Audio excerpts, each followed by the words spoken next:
pas du tout une pièce d'origine du linceul, mais une pièce rapportée comprenant du coton et du lin, c'est-à-dire du lin et du coton. Parce que comme le lin se teinte doucement, de plus en plus ivoire avec le temps, eh bien, on ne pouvait pas remettre du lin neuf pour rapporter la pièce, parce que le lin se teint très mal et très difficile à teindre. Par contre, le coton se teint bien. Et c'est la raison pour laquelle c'est un tissu lin-coton qui va être utilisé, et c'est comme ça que Rogers va réussir à le dénicher et à voir que donc l'échantillon n'est pas vrai. Ce n'est pas un morceau du linceul authentique. Comment ça a pu arriver qu'ils aient choisi un tel morceau? Ça, c'est une autre question. Donc le livre s'appelle « L'Église à l'épreuve du linceul ». Et malgré les conclusions scientifiques des symposiums de Paris et de Rome, et la confirmation de l'erreur, on va dire ça comme ça, du carbone 14, de la datation, eh bien l'Église, c'est-à-dire le Vatican, on va dire, se refuse toujours de reconnaître officiellement l'authenticité du linceul. C'est-à-dire qu'il n'y a jamais eu de déclaration officielle du Vatican, du pape ou de son représentant, annonçant le linceul est véritablement le linceul de Turin. Maintenant, on devrait l'appeler le linceul de Jésus. C'est véritablement scientifiquement prouvé que c'est le linceul de Jésus de Nazareth ressuscité. Et il n'y a aucune autre explication possible, sauf celle qu'ils ont tenté de produire cette année, parce qu'on sait que c'est un rayonnement. Et la résurrection se manifeste toujours, d'après les témoignages et les mots, et quand ils vont à la tombe, ils voient, en tout cas, ils ne voient pas la résurrection en tant que telle, mais ils voient un ange avec beaucoup de lumière. En tout cas, il y a toujours la lumière qui est associée à ce genre, on peut appeler ça un phénomène. Évidemment, ce n'est pas un phénomène reconnu scientifiquement, mais là, on a une pièce qui pourrait indiquer que oui, même l'arrêté de la résurrection pourrait être reconnu par la science. Mais là, évidemment, c'est une autre histoire et on n'ira pas là-dedans. Pourquoi est-ce que, vous allez me dire, oui, l'Église montre le linceul à Turin, elle dit d'aller voir le linceul, mais il n'y a jamais eu de déclaration officielle, et il y a même un mouvement qui existe, une pétition qui circule pour demander que le Vatican reconnaisse le linceul de Turin comme étant vraiment le linceul de Jésus de Nazareth. Maintenant, pourquoi ça ne prend pas? J'éviterai d'aller dans les développements et je passe assez vite là-dessus, voyez-vous. Il faut se rappeler que c'est quand même le Vatican, propriétaire légal du linceul, qui a choisi l'échantillon utilisé pour le carbone 14. Je ne veux faire aucune insinuation là-dessus, mais c'est quand même un peu mystérieux, tout simplement. Voilà. Alors que Rogers l'a dit lui-même, il y a les photos d'époque aurait très bien permis, avant de produire un échantillon, il me semble que scientifiquement, on s'assure que l'échantillon est sain, est valable, et bon, alors que ce n'était pas du tout le cas. Ils auraient très bien pu prendre l'autre coin, voyez-vous. Il y avait un échantillon. Et s'il s'avère, comme le laisse entendre éventuellement Barry Schwartz, je crois, ou quelqu'un d'autre dans le reportage, que ce morceau manquant a été pris, donc il y a un morceau du linceul qui a été pris, ensuite refait, peut-être pour servir de relique, ce qui pouvait très bien se faire, mais qui, autre que le Vatican, à une certaine époque inconnue, aurait eu le pouvoir de dire, ben moi je veux un morceau de linceul. C'est pas le premier venu qui dit, moi je veux un morceau de linceul.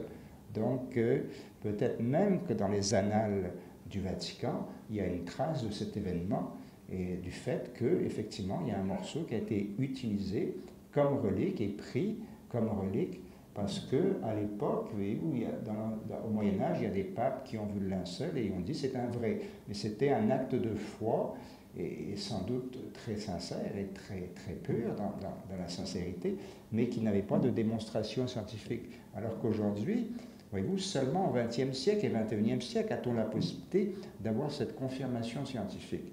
Donc, que ce soit ce morceau-là spécifiquement, qui est tout à fait une pièce de raccommodage qui a été choisie, disons, ça peut paraître un peu suspect, mais on ne s'en ira pas dans cette direction, parce que là, on sortirait totalement du sujet, mais vous pouvez consulter le livre de Upinski sur l'Église à l'épreuve du linceul, si ça vous intéresse.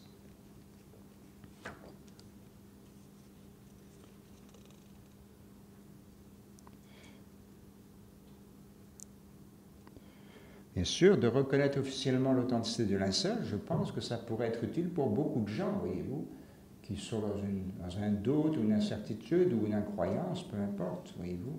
Donc, je ne comprends pas que cela ne soit pas fait. Mais là, on rentre encore dans un sujet qui nous amènerait beaucoup trop loin du sujet sur le corps d'immortalité. Alors là, si on résume un peu, on a affaire à un corps, celui de Jésus, qui, semble-t-il, a laissé une empreinte par rayonnement et a tout simplement disparu sans laisser de trace, c'est-à-dire qu'il n'y a eu aucun retrait normal du corps de ce linceul, il a disparu tout simplement, il s'évapore, voilà, c'est un bon mot, il s'évapore du linceul, donc il n'y a pas d'impression, il n'y a pas de retrait avec contact, oui. Il n'y a pas de mouvement, de traces, de déchirement, d'étirement, de glissement de chair ou de cailloux, non, c'est pouf, le corps disparaît comme ça, oui. Ben, il me semble que c'est ça la résurrection, justement. Il me semble. Alors, les médias et le linceul, alors là, les médias face au linceul, il y a évidemment le gros battage médiatique du carbone 14. D'ailleurs, plusieurs m'ont dit, moi, depuis le carbone 14, je n'ai pas vraiment entendu parler du linceul. J'en étais resté avec ça, mais j'ai mis ça de côté parce que ça n'apportait rien, vous voyez. Alors, Upinski est très, pas virulent, mais très sévère à l'encontre des médias dans cette affaire, voyez-vous.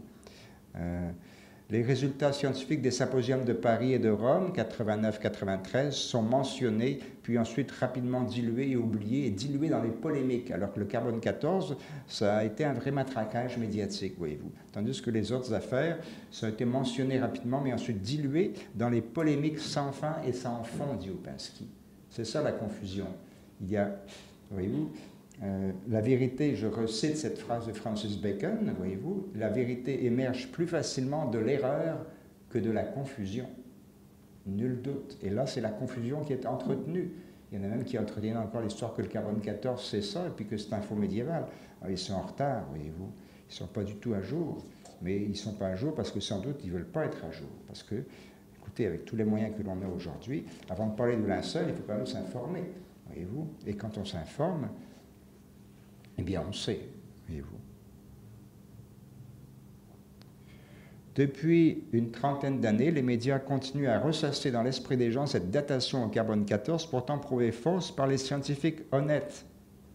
Les médias créent aussi, dit Upinski, un bruit de fond permanent qui voile la vérité, comme un brouillard dissimule le soleil, pour n'en montrer qu'une faible lumière. Et c'est Upinski qui dit « La vérité est la valeur la plus haïe au monde aujourd'hui ». Et il a absolument raison. Ça, je recite exactement, parce que je l'ai écrit, la vérité est la valeur la plus haïe, la plus détestée au monde. Upinski, 1993. Alors, pourquoi le Vatican ne reconnaît pas l'authenticité? On passe, voyez-vous. Alors, la dernière trouvaille soi-disant scientifique pour expliquer le linceul, elle est formidable parce qu'en faisant cela, ils ne se rendent pas compte que finalement, ils donnent tout le crédit au linceul et pratiquement à la résurrection. Je vous cite, et c'est tout nouveau, hein, c'est sorti cette année ou plus tard à la fin de l'année précédente, mais c'est tout nouveau. Mais ils se sont bien creusé la tête avant de la sortir celle-là. Je vous lis textuellement ce dont il s'agit. Le linceul, donc l'empreinte sur le linceul, est le résultat d'un bombardement de protons produit par un tremblement de terre. Défense de rire, c'est très sérieux. D'accord. Ah ouais. Excusez-moi, j'ai envie de faire un peu d'humour là. Alors, qu'un séisme produit un rayonnement par proton, c'est probablement certain, puisque sinon il ne le dirait pas.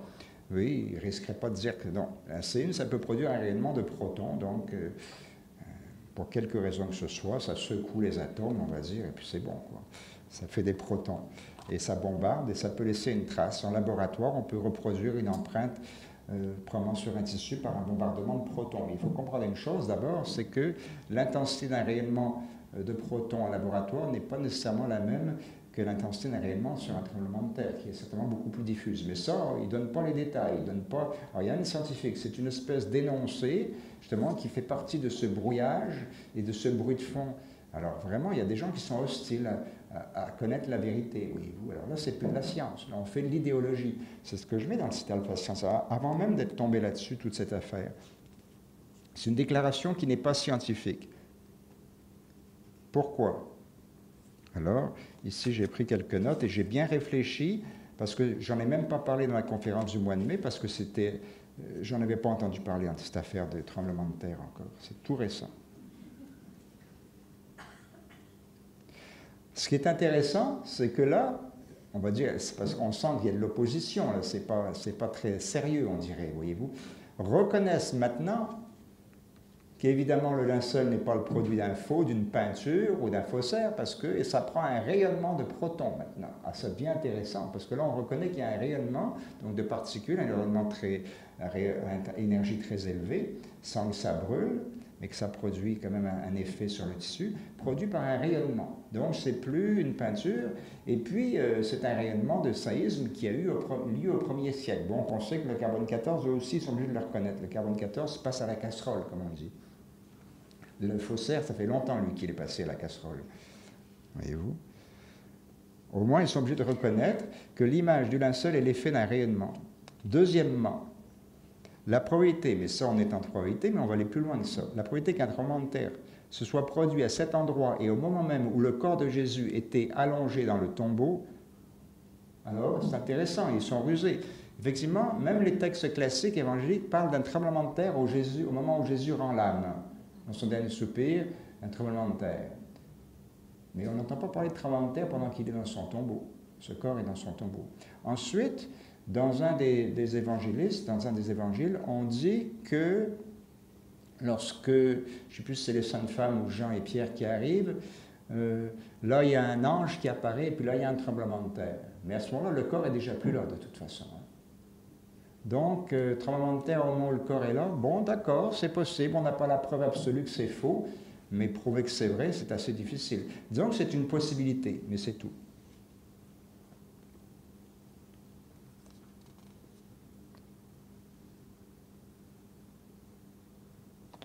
Alors, soit que le séisme a été provoqué par la résurrection, soit qu'il n'y a pas eu de séisme à ce moment-là.